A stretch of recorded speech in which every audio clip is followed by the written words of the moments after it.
Yo, what's going on? Back with another video. This title for this video is Focus. Focus.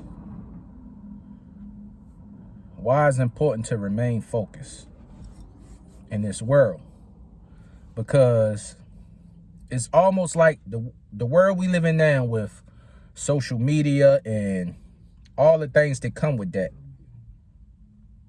The more technology we get to, the more superficial things become. You know, everybody's obsessed with trying to look what they call perfect. And you know what that's going to lead to? Imperfections are all going to become what's attractive. When the world starts going for one thing, it always flips.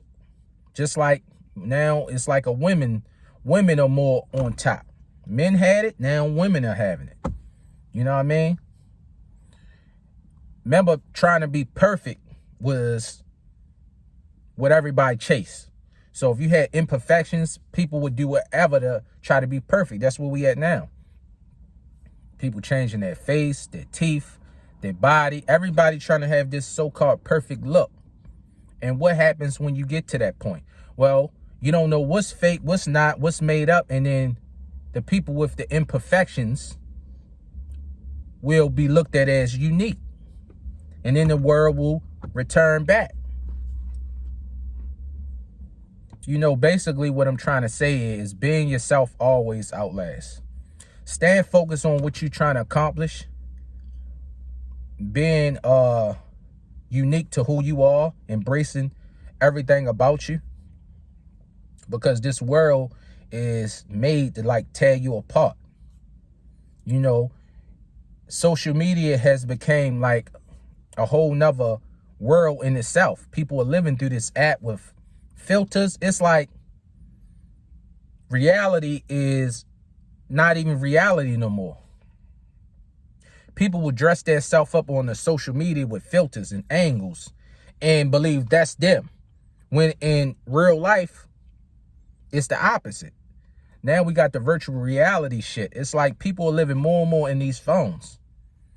That's becoming a trend because now you can change how you look with filters and angles, and people are spending less time focused in the real world. And this is why it's so important to stay true to who you are, stay focused. Don't get caught up in this superficial world. Don't get caught up in trying to keep up with people and paying attention to their life and feeling depression about where you at. What they say, depression is when you live in the past. Anxiety is when you live in the future. So it's always important to stay in the present, to keep yourself grounded. And that's true. When you think about things that happened in your past that you can't change, you get depressed. When you worried about what's going to happen in the future, if you're going to be this place or you're going to have that, you get anxiety. But when you focus on being in the present moment, that's where you at your most powerful self, because in that moment, you can control what's right in front of you. You can make decisions now in the moment that will benefit you in the future, because you got to let go of the past. You got to accept those things you can't change and let them go and move forward. Because the biggest regret you can have is when it's all said and done and you near the finish line of life. You got all these regrets. You got all these, wishes that you should have did this different. You shouldn't have worried about this. You should have let this go. You should have lived more. You should have traveled more. You should have loved more. You should have put more energy in this. So right now, you can do that now. So when you get to the finish line, you say, man, I live life to the fullest. I'm ready to see what's next. I have no regrets. That's the purpose, I believe. So